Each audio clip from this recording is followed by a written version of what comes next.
You must have had this experience. On an afternoon with no urgent tasks, you unlock your phone, swipe through app after app, watch a few short videos, scroll through meaningless news, and turn off the screen. 3 seconds later, your hand involuntarily lights the screen again. You are neither hungry nor tired, and you face no danger.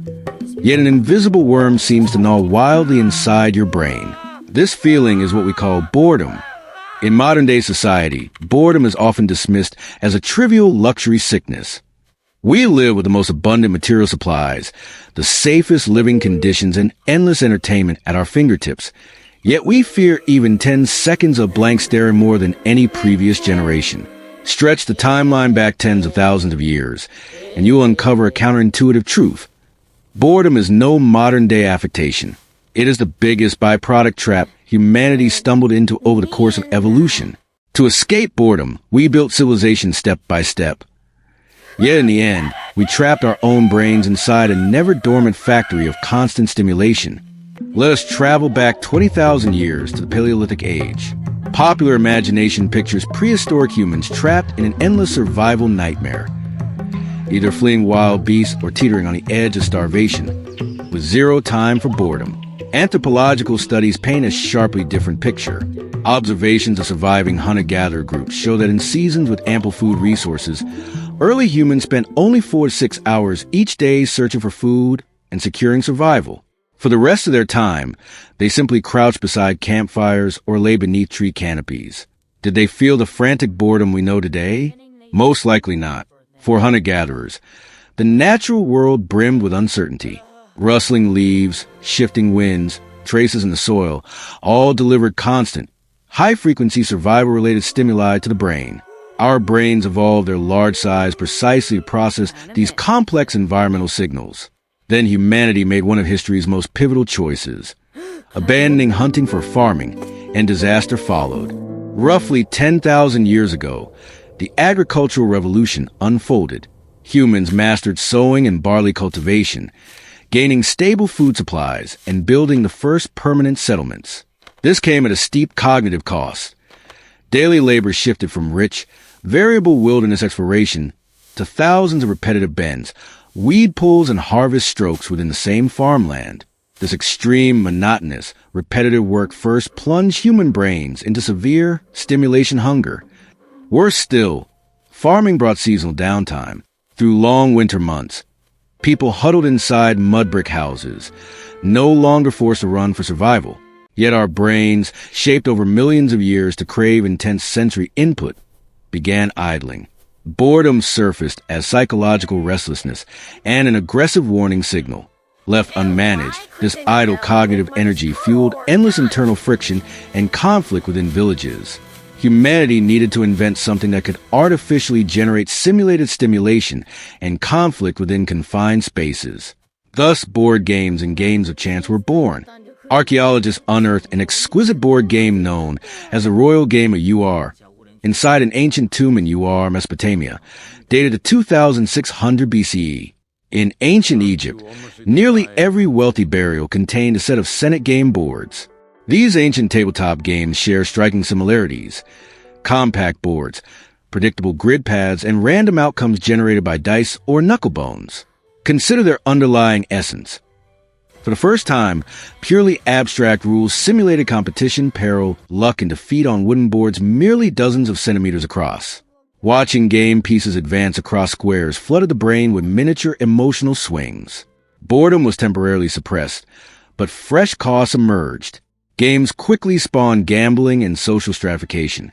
Nobles commissioned boards carved from ivory and gold, turning elegant leisure killing into status symbols, while common folk scratched crude grids into dirt. Humans had not merely learned to pass time. We learned to widen social gaps through leisure itself. By the 1st century CE in ancient Rome, boredom was no longer merely an individual psychological crisis. It became a political threat that could shake the empire's survival. Conquest brought countless enslaved people, and hundreds of thousands of landless, idle free male citizens crowded within Rome's city walls. These voting citizens wandered the streets with nothing to do. Collective boredom formed fertile ground for riots and revolution. Roman rulers adopted a brutal yet far-reaching solution: The state bought off public boredom. This was a famous bread and circuses. Hundreds of thousands gathered in the Colosseum and Circus Maximus. Emperors handed out free grain while staging brutally visceral gladiatorial combats and chariot races. By channeling restless boredom into spectacles of violence, rulers transformed public anger into roaring cheers. Yet this entertainment machine could not stop once started. Public tolerance for stimulation kept rising, forcing arenas to deploy rarer wild beasts and crueler punishments. Ancient Rome demonstrated at imperial scale. Once a society grows large enough, satisfying mass boredom becomes one of the costliest items of state expenditure. After the fall of Rome, medieval Europe swung to the opposite extreme. If leisure bred corruption and tyranny, then boredom itself ought to be treated as wrongdoing. The medieval church classified a mental state called aesthesia as a grave sin, spiritual apathy, weariness, and listless emptiness. Monastic rules framed idleness and blank staring as openings for the devil. The saying, boredom is a root of all evil, originates from this era. The church enforced rigid timetables, dividing every hour into prayer, labor, and meditation to fill every moment. Human instinctive hunger for stimulation could not be sealed away by theology, however. Beyond ecclesiastical control, folk carnivals, dice gambling in taverns, and wandering street performers thrived. Humanity oscillated between harsh discipline and reckless indulgence until a great mechanical device redefined human perceptions of time and boredom entirely. Toward the end of the 18th century, the Industrial Revolution arrived. Steam engines roared in factories, and wall-mounted clocks split human time into rigid blocks of work and rest. For ancient farmers, boredom was seasonal. Industrial-era factory workers performed the same repetitive task, tightening screws, pulling levers, for 12 hours each day on assembly lines. This mechanical monotony created the deepest, most widespread form of industrial-age boredom humanity had known. Capital soon spotted commercial opportunity. If boredom is pain, cures for boredom could be sold as commodities. From the mid-19th century onward, leisure was formally invented. Seaside resorts, commercial amusement parks, mass circulation newspapers, professional football leagues, and cinemas appeared one after another. Boredom was no longer a sin condemned by theology, nor state-funded imperial entertainment. It became a massive industry. You earned wages through boring factory labor, then spent those wages buying products designed to kill boredom. A perfect economic loop had formed. Now return to our opening question. When you sit on the subway and mindlessly pull out your phone to refresh feeds, you are experiencing the end product of tens of thousands of years of human evolution. From Paleolithic campfires to the game boards of UR, from Roman arenas to industrial-era cinemas, human ingenuity built a digital empire delivering non-stop 24-hour stimulation. Have we succeeded? Yes, we have nearly eliminated boredom. Yet irreversible costs followed. Our brain stimulation threshold has risen to unprecedented heights. We have lost our capacity for deep thought, our ability to sit with solitude, and even our freedom simply to daydream in quiet.